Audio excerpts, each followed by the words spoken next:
পাইকারি আপনাদের এখান থেকে নেয় এগুলা? হ্যাঁ, কারা নেয় এগুলা? এই আঙ্গুল গরু কাছারাই নেই। গরিবরা এসে এখান থেকে নিয়ে যায় না? কোনো কোনো গুলো বেচা 60 টাকা দাম বেশি, আমরা কম দামে বেশি। আপনি এই শালগম কত বিক্রি করেন এটা? এই যে এগুলো মনে করুন 20 টাকা ভাগা বেশি 1 কেজি, ওরা বেশি 50 টাকা কেজি মেটকা। এই বড়রা এটা মনে করুন 100, মূলাগুলো 50 টাকা।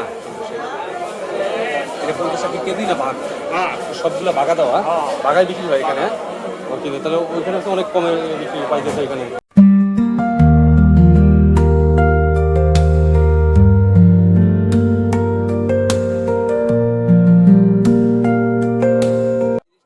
30 টাকা পিস এই হাতের এগুলা ছোট ছোট সাইজ। আর এই পাতাকপি কত? আদা 40 টাকা। 40 টাকা পিস কেজি হিসাব। হ্যাঁ, এটা তো 1 কেজির উপরে।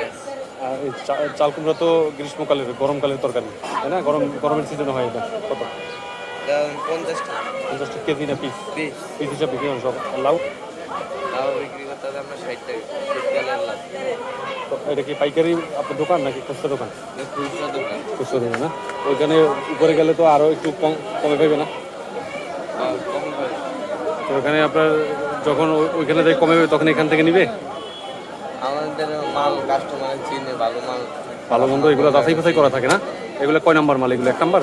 এগুলো হচ্ছে ক্যারেটের মাল, ওগুলো হচ্ছে বস্তা। ও ওগুলো একটু দাগ টাগ হয়, এগুলো কোনো দাগ নেই একবারে, তাই না?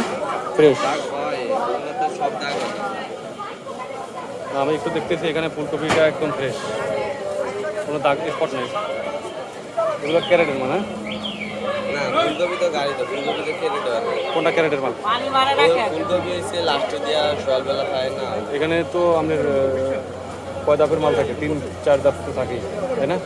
এটা যাচাই বাছাই করে দেখা গেছে 1 নাম্বার যেটা ওটা সবচেয়ে দাম বেশি থাকে, তাই না? ওরাই কত রাত্রে কিনে আমার লাইন নাই, রাত্রে তো ভালো মাল দাম বেশি। রাত্রে দাম বেশি রাখে, হ্যাঁ? ওই যখন গাড়িটা এসে নামে তখন এর দামটা একটু বেশি থাকে, হ্যাঁ? ওটা সকালে দিকে একটু কমে। সকালে কমে না, সকালে বাসের মতো করে যায়, নষ্ট মাল, ছোট মাল।